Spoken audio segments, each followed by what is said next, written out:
Hey guys, welcome back to the channel. Our first story is titled, Parents Demand a Prenup That Insults My Integrity. My name's Alex, and up until about 6 months ago, I was engaged to the love of my life, Sophia. We've been together for 4 years, living together for 2, and I thought I had it all figured out. Sophia was smart, funny, and kind. We rarely fought, and when we did, we always managed to work things out. I genuinely believe we were meant to spend our lives together. I proposed on our 4-year anniversary. It wasn't anything too fancy, just a nice dinner at the restaurant where we had our first date, followed by a walk in the park where I got down on one knee. Sophia cried, said yes, and for a while there, life was perfect. The trouble started about a month after the proposal when Sophia's parents invited us over for dinner. Now, I've always gotten along okay with her folks. They weren't exactly warm and fuzzy, but they were polite enough. Richard and Barbara came from old money and had that uptight country club vibe going on. I'm more of a beer and football kind of guy, but I made an effort for Sophia's sake. That night, as we sat around our fancy dining room table, I could tell something was off. Richard kept clearing his throat and looking at Barbara, who was pushing her food around her plate without eating much. Sophia seemed oblivious, chatting away about wedding plans. Finally, as we were finishing up dessert, Richard set down his fork and fixed me with a serious look. He began with a spiel about how much effort they put into building up wealth for Sophia and any future grandchildren they may eventually have. They talked about their family finances, and my stomach began sinking the more they talked. I had a feeling I knew where this was going, but I hoped I was wrong. Barbara chimed in then, bluntly bringing up the idea of a prenup. I looked at Sophia, expecting to see surprise or maybe even disagreement on her face. Instead, she was nodding along like this was all perfectly normal. "You knew about this?" I asked her, trying to keep the hurt out of my voice. Sophia at least had the decency to look up a little sheepish. "Mom and Dad mentioned it to me last week. I was going to talk to you about it, but I guess they beat me to it." I took a deep breath, trying to stay calm. "Okay, well, I'm not opposed to a prenup on principle. Lots of people do it these days. Can I see what you're proposing?" Richard produced a thick document from a briefcase by his chair. He slid it across the table to me. "Our lawyers drew this up. Take your time to look it over." I started flipping through the pages, and with each one I felt my blood pressure rising. This wasn't just a standard prenup. It was a full-on assault on my character and integrity. The agreement stated that in the event of a divorce, I would walk away with essentially nothing, regardless of how long we were married or what I contributed to our life together. Any property or assets we acquired during the marriage would remain solely Sophia. I would have no claim to any part of her family's business or investments, even if I worked for the company, which had been discussed as a possibility. But the real kicker was a clause stating that if I was ever unfaithful or engaged in behavior deemed morally reprehensible, I would not only lose any right to shared assets, but also be required to pay a hefty penalty to Sophia. I resisted on principle, obviously. The entire thing was an attack against me, and I wasn't about to take that disrespect as the first thing in what was supposed to be a happy marriage. Barbara and Richard only continued to push the issue, though, and when I looked to Sophia for support, she also suggested taking the documents home and discussing it calmly. I couldn't believe she wasn't backing me up. My disbelief only increased when Barbara continued on her own, rambling about how if I didn't sign, they might have to reconsider whether I was a good fit for Sophia. That was the last straw. I tossed my napkin on the table and headed for the door. "Thanks for dinner, Sophia. I'll be in the car when you're ready to leave." I stormed out, leaving a tense silence behind me. As I sat in the car trying to calm down, I couldn't shake the feeling that something fundamental had just shifted in my relationship. How could Sophia not see how insulting this was? How could she not stand up for me? After what felt like an eternity, Sophia finally came out. She got in the passenger seat without a word, and we drove home in uncomfortable silence. It wasn't until we got back in our apartment that the dam broke.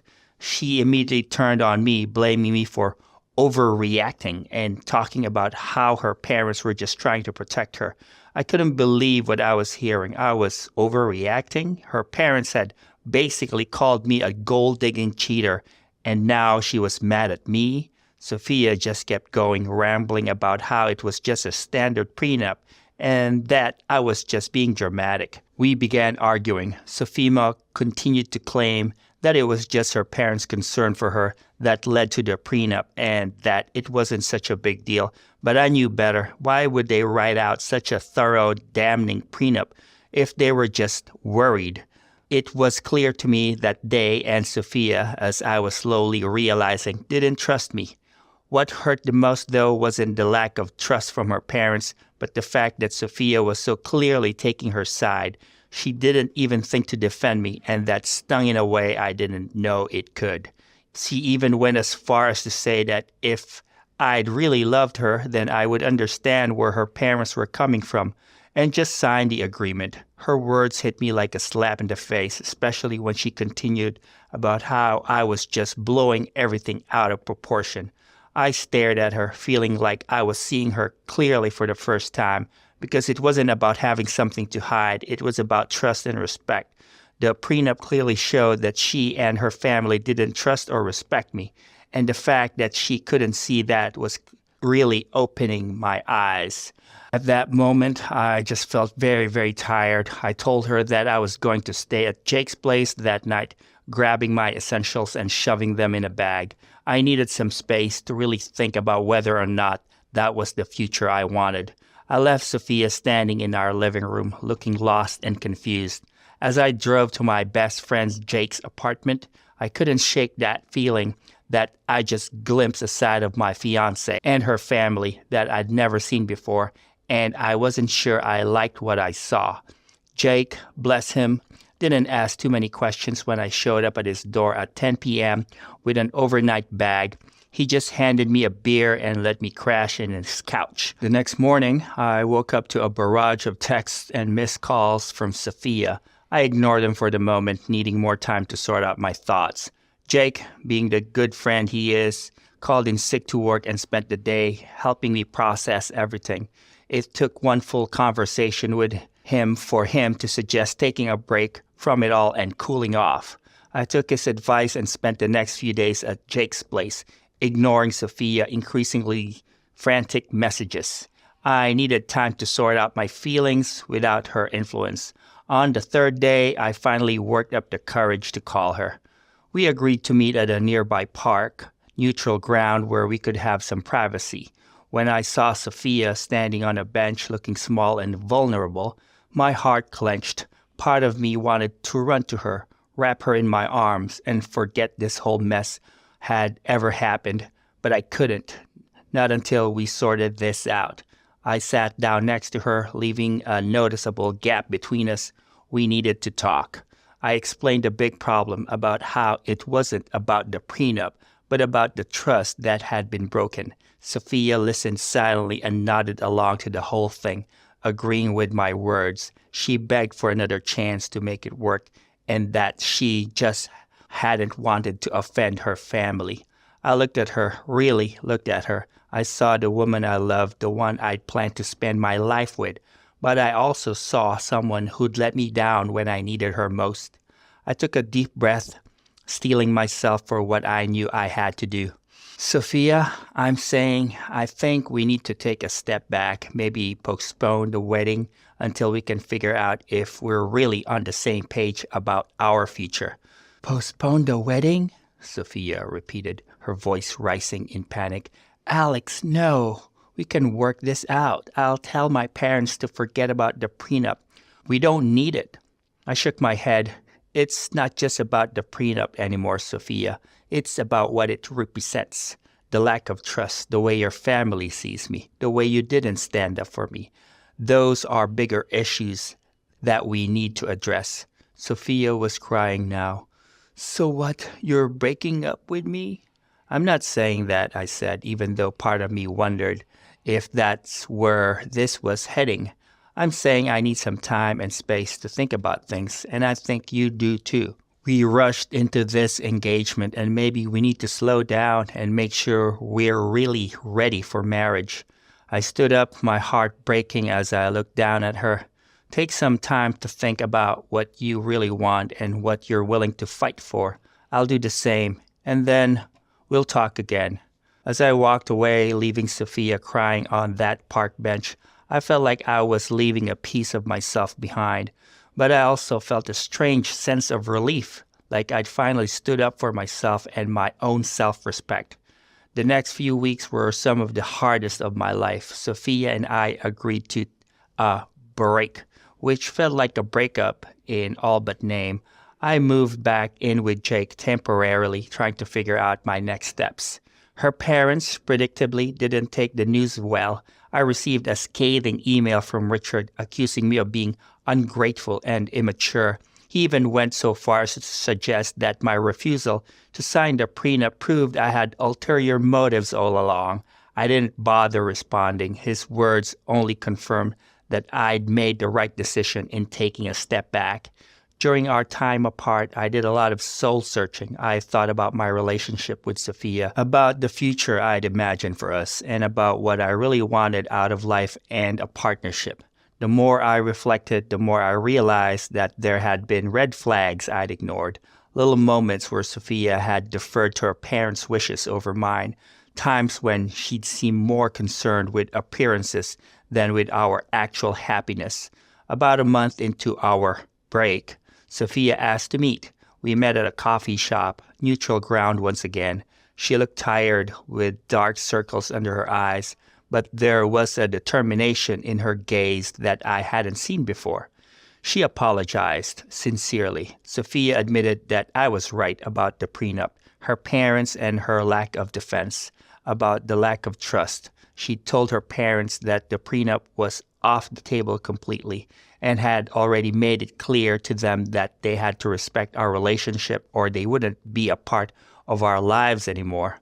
I have to admit I was impressed. This was the kind of backbone I'd been hoping to see from Sophia all along, but I also couldn't help wondering if it was too little too late. I sat back, processing her words. Part of me was thrilled to hear her say these things, to see her finally standing up for our relationship. But another part of me was wary. Could people really change that fundamentally?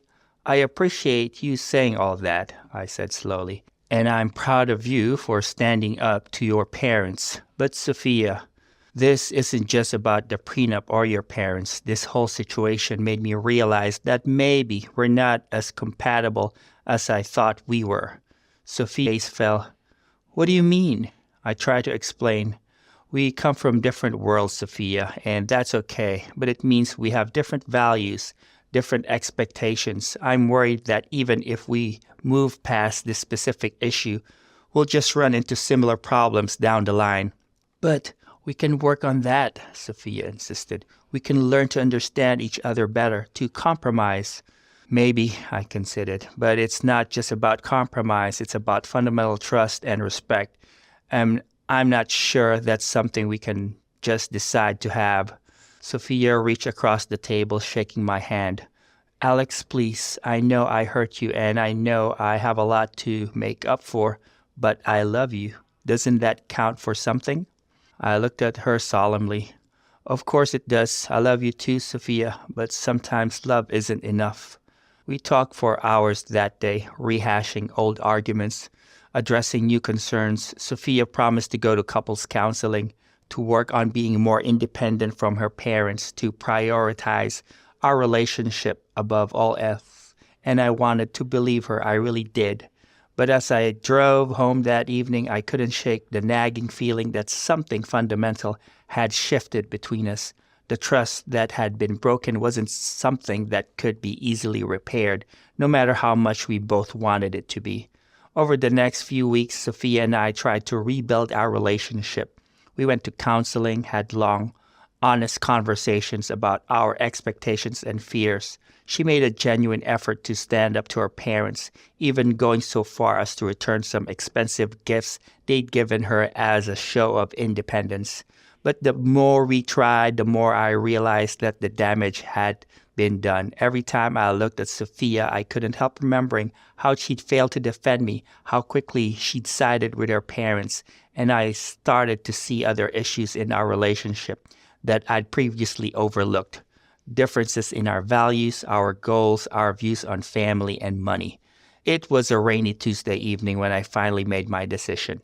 Sophia and I were having dinner at our favorite restaurant, trying to recapture some of the magic from earlier in our relationship. As I watched her across the table, smiling and chatting about her day, I felt a sadness wash over me. "Sophia," I said, interrupting her story about a co-worker's drama, "we need to talk." She must have sensed the seriousness in my tone because her smile faded immediately. "What is it?" I took a deep breath. "I've been doing a lot of thinking about us, about our future, and I've realized something. Please, don't." "I'm sorry," I said softly, "but I don't think this is working. I don't think we can fix this."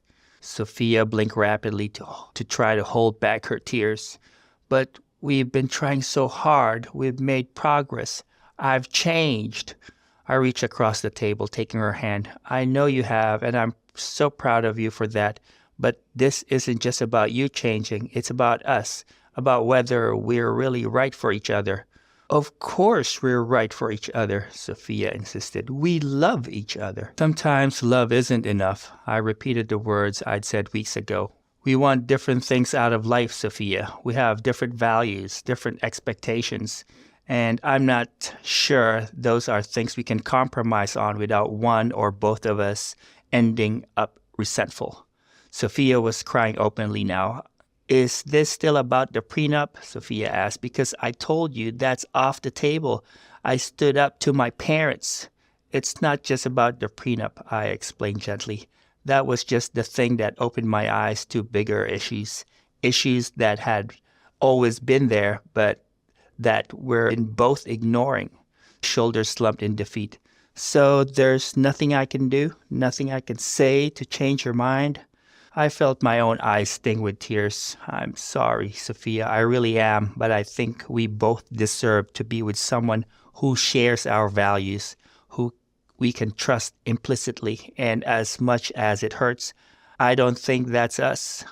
We sat there in that restaurant for a long time, both of us crying quietly. Other patrons shot us concerned looks, but we barely noticed. We were lost in our own little bubble of grief, mourning the future we thought we'd have together.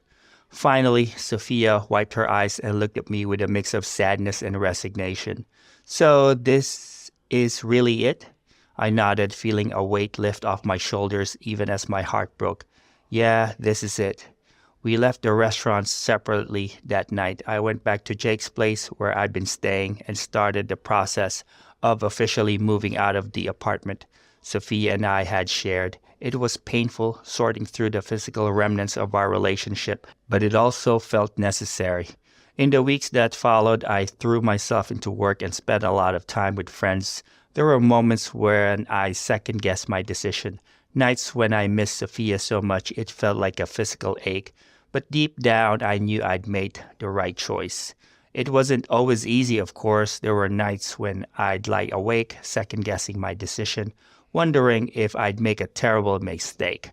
But then I remembered the feeling of being undermined, of having my concerns dismissed, and I'd know that I'd made the right choice. Over the next year, I focused on building the life I wanted for myself. I got a promotion at work, started volunteering at a local animal shelter, and even began taking evening classes in photography, something I'd always been interested in but never pursued. The experience has taught me valuable lessons about self-respect, about the importance of shared values in a relationship, and about the courage it takes to walk away from something that isn't right, even when it's painful. These are lessons I will carry with me for the rest of my life, shaping my relationships and my understanding of what true partnership means. And to be honest, I'm glad for the change. I couldn't have grown so much as a person without. Here are my thoughts about the story. First off, can we talk about that prenup drama? I honestly was getting some serious meet the parents from hell vibes. This needs to be on like 10 different subreddits.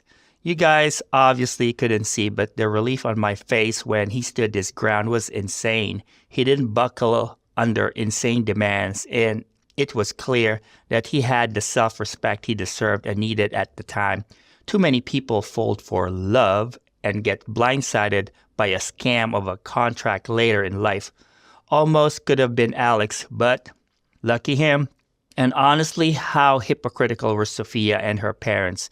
I mean, if they were so cautious and worried about how everything might affect Sophia and her finances, then they also should see some reason for Alex's suspicions. I mean, the prenup was practically designed to screw him over. Doesn't exactly paint the prettiest picture now, does it? There's a reason why trust is such a big deal in marriage. Speaking of marriage, I think the prenup and all of Sophia's and her family's reactions to it said enough for me to think that the couple just wasn't ready for that commitment, and probably wouldn't have ever been. Marriage is about a couple together, not just the bride, and with the obvious power imbalance between them, things might have gone iffy if they didn't end up being the perfect duo. And considering life never quite works out that way, I'd say Alex made the right call. Now, I'll be honest, when Sophia came back with her big apology and promises to change, I was conflicted. Part of me was rooting for them to work it out. I mean, who doesn't love a good redemption arc, right? But another part of me was sitting here thinking, nah, man, once that trust is broken, it's like trying to put a shattered vase back together. When we were reading about all the effort she put into improvement, I was slowly coming around and I could kind of see her point. But in the end, I guess that one event was the catalyst to open Alex's eyes about the flaws of their relationships. And he'd know their bond better than any internet commentator would, so I trust his decision. It isn't wrong for you to part with your partner due to disagreements about the future or simply about how you see the world. Some differences are just hard to bridge, and it's never anyone's fault for wanting to save themselves the anguish. And let me tell you, when Alex made the decision to end things, I felt that in my soul. It's not often you see a man make such a mature, albeit painful choice. It would have been so easy for him to just forgive and forget, to sweep all those red flags under the rug, especially after all the recent efforts. But nope, our guy Alex knew his worth. Good for him. He knows his value and has the spine to stand up for it. And now, guys, we will move on to the second story of the video. Please like the video if you have enjoyed it so far. The story starts like this. Discovered girlfriend's cheating plans through foreign language she learned. This is the story of how I discovered my girlfriend's plans to cheat on me through the foreign language she'd been secretly learning. Let me start from the beginning. I met Mia 3 years ago at a local coffee shop. I was there working on my laptop and she accidentally spilled her latte all over my table. It was like a scene from a cheesy rom-com. Napkins flying everywhere, awkward apologies, and me trying to salvage my drenched notes. But amidst the chaos, I couldn't help but notice her warm brown eyes and the way her nose crinkled when she laughed nervously. "I'm so sorry," she said, frantically mopping up the mess with a handful of napkins. "I'm such a klutz sometimes. Please, let me buy you a new coffee to make up for it." I couldn't help but smile. "Only if you join me for it," I replied, surprising myself with my boldness. She looked up, a shy smile spreading across her face. "I'd like that."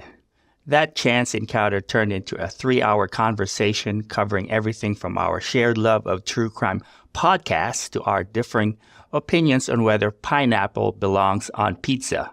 It doesn't, for the record. By the time we left the coffee shop, I had her number and a date planned for the following weekend.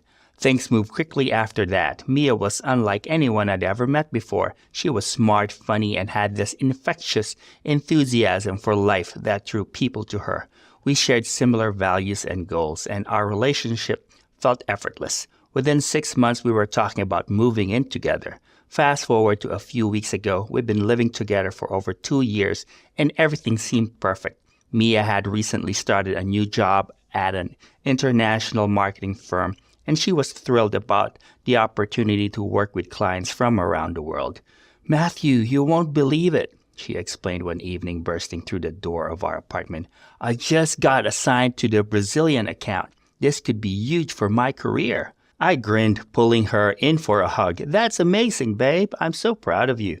She pulled back, her eyes sparkling with excitement. "There's just one tiny issue. I don't speak a word of Portuguese, but don't worry, I've got a plan." That plan turned out to be intensive Portuguese lessons. Mia threw herself into learning the language with a dedication I've never seen before. She was constantly listening to Portuguese podcasts, watching Brazilian TV shows, and muttering phrases under her breath. At first, I found it endearing. I even tried to learn a few phrases myself. Though my pronunciation was so atrocious, it usually sent Mia into fits of laughter. But as the weeks went by, I started to notice some changes in her behavior. She began working later hours, often coming home well after dinner time. When I asked about it, she'd wave it off, saying she was just putting in extra time to impress her new clients. She also became more protective of her phone, always keeping it face down and taking calls in another room. I tried to push away the nagging doubts. Mia and I had always had a strong, trusting relationship. There was no reason to suspect anything was wrong, but then came the night that changed everything. It was Friday evening, and I had decided to surprise Mia by cooking her favorite meal, my mom's secret recipe lasagna. I'd even picked up a bottle of her favorite wine. As I was setting the table, I heard her key in the lock. "Surprise!" I called out as she walked in. "I thought we could have a nice dinner at home tonight." Mia's smile seemed forced as she looked in the scene.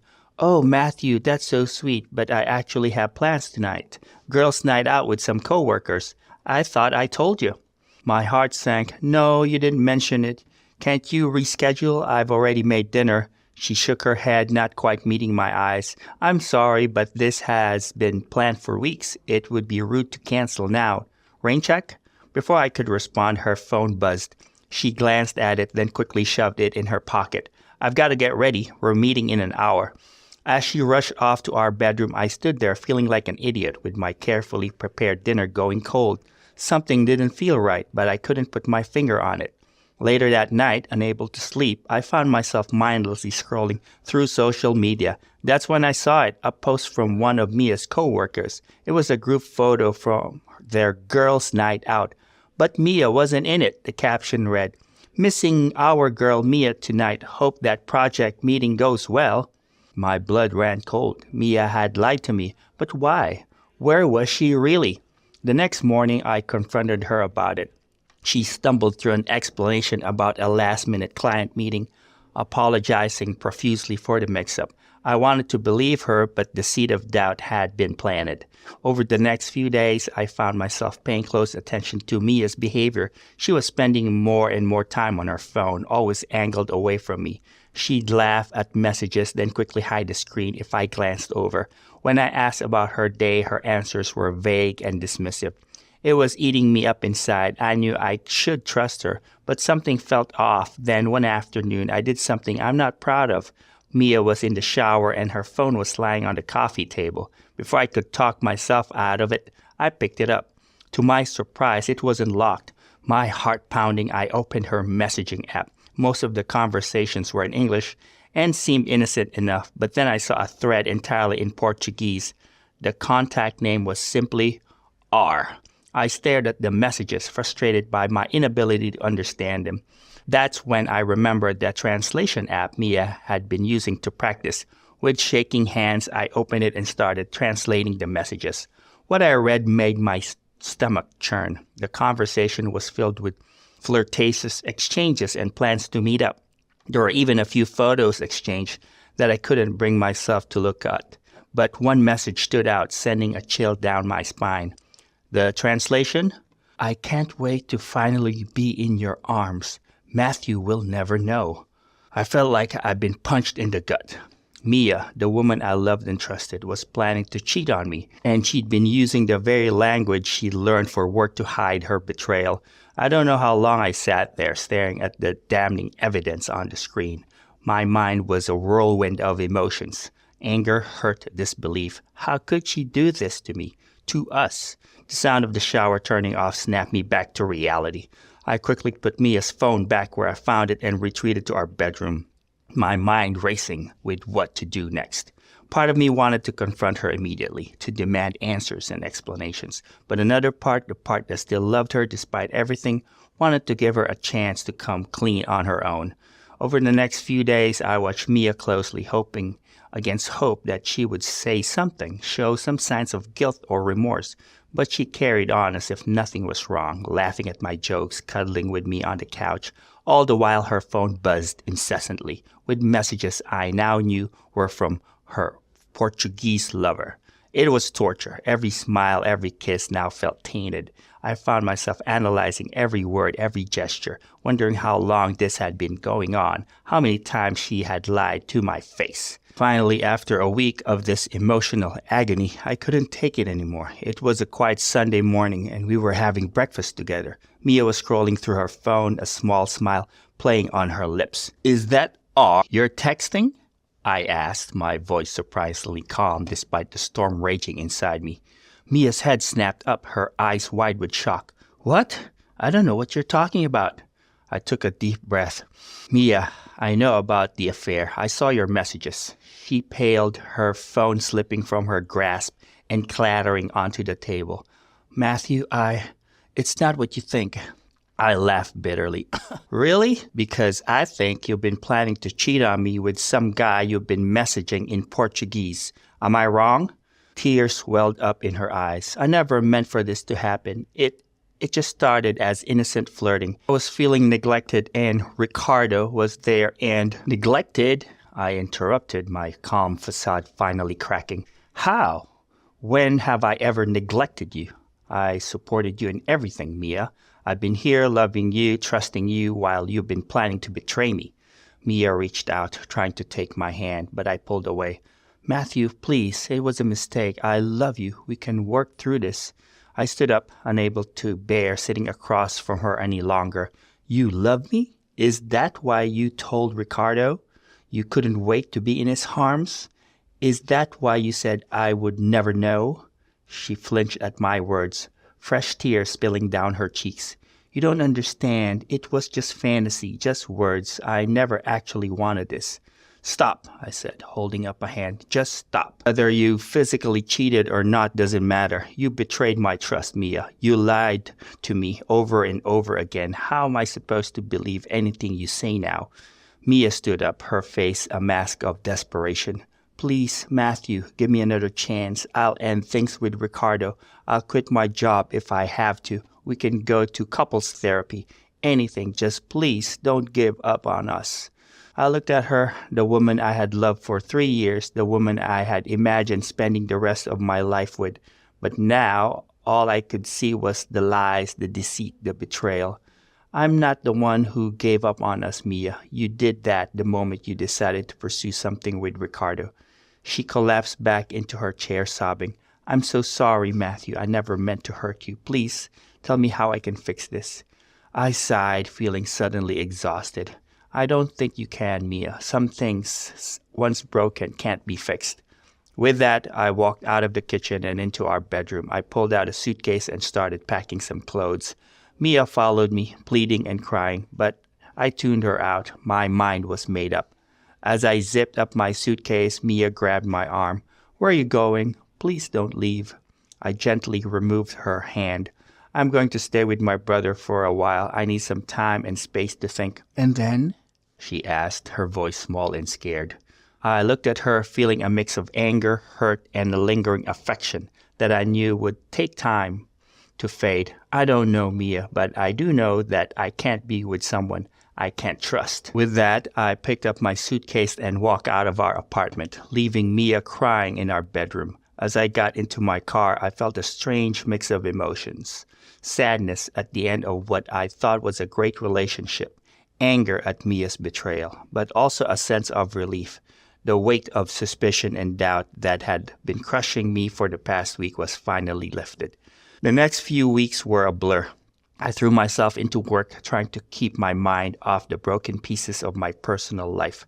My brother, Mike, was a godsend during this time. He gave me a place to stay, listened to me rant and rave about Mia's betrayal, and even managed to make me laugh occasionally with his terrible jokes. Mia, for her part, didn't give up easily. She called and texted constantly in the beginning, her messages alternating between tearful apologies and angry accusations that I was overreacting. I ignored most of them, only responding to let her know I was safe and to ask for space. After about a month, I felt ready to face her again. We met at a neutral location, the same coffee shop where we'd first met. The irony wasn't lost on me.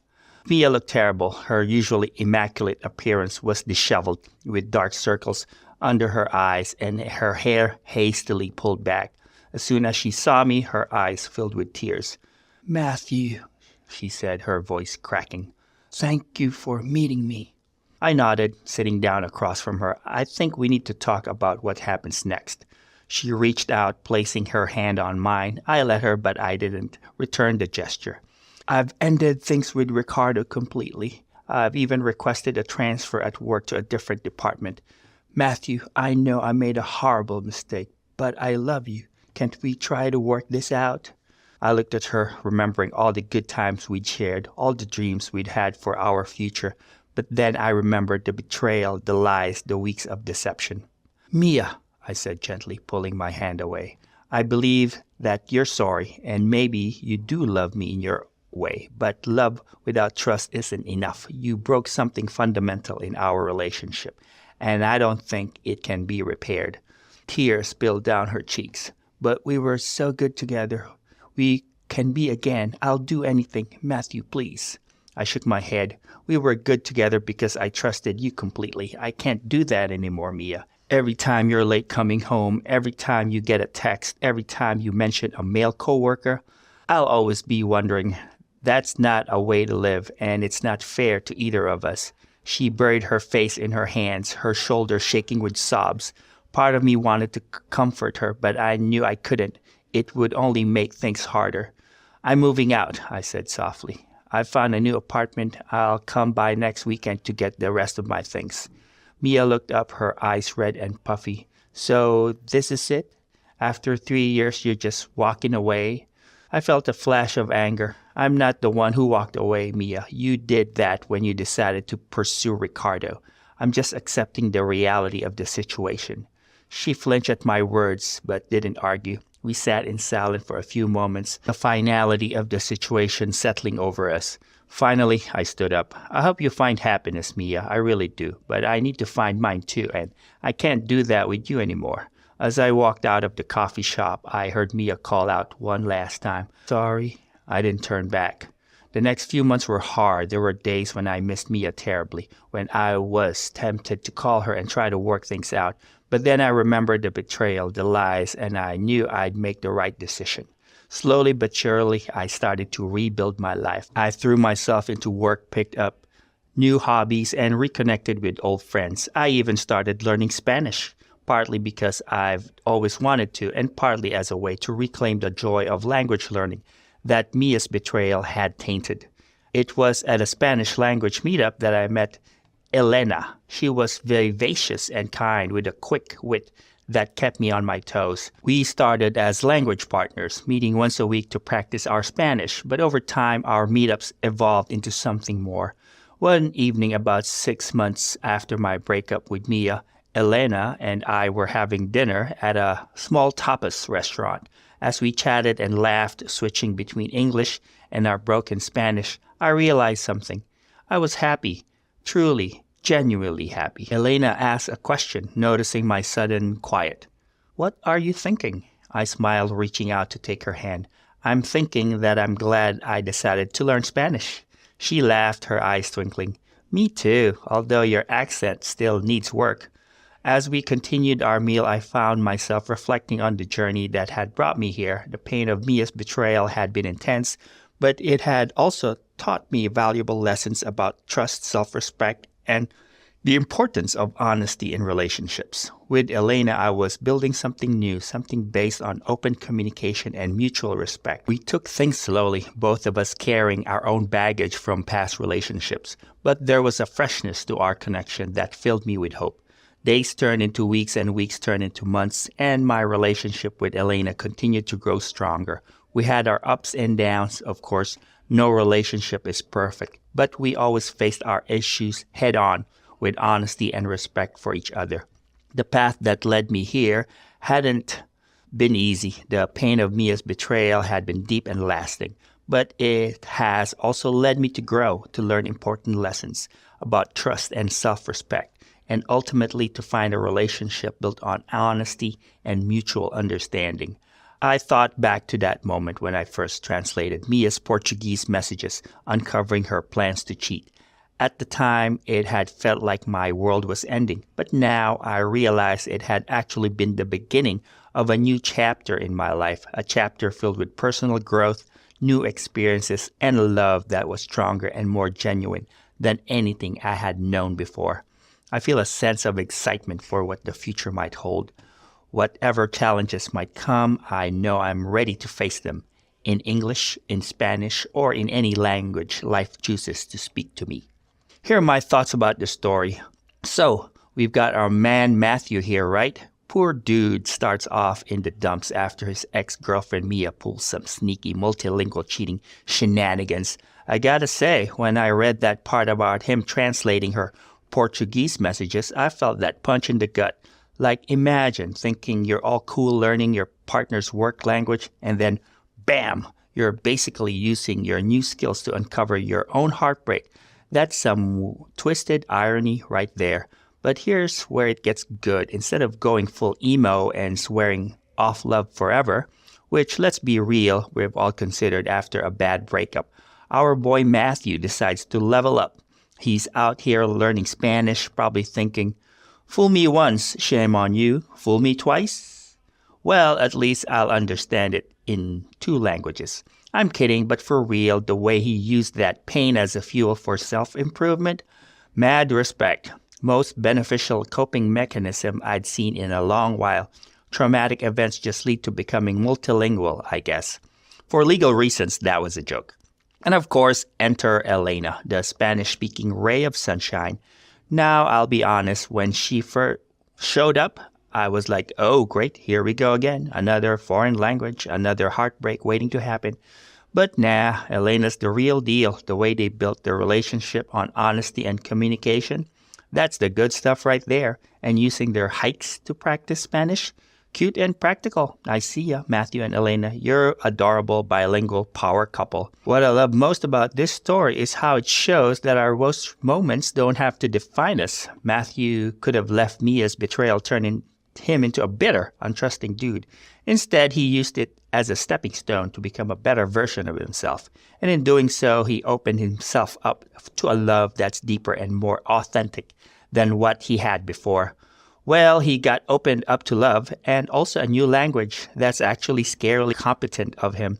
It's a scientific fact that adults have a much harder time picking up a language than a young child, so the fact that he grasped so much in the time period is crazy. It's like life threw him a curveball in Portuguese, so he learned to hit home runs in Spanish. How's that for a metaphor? Anyways, guys, I hope you enjoyed the video. Please like and subscribe, and I'll see you again tomorrow.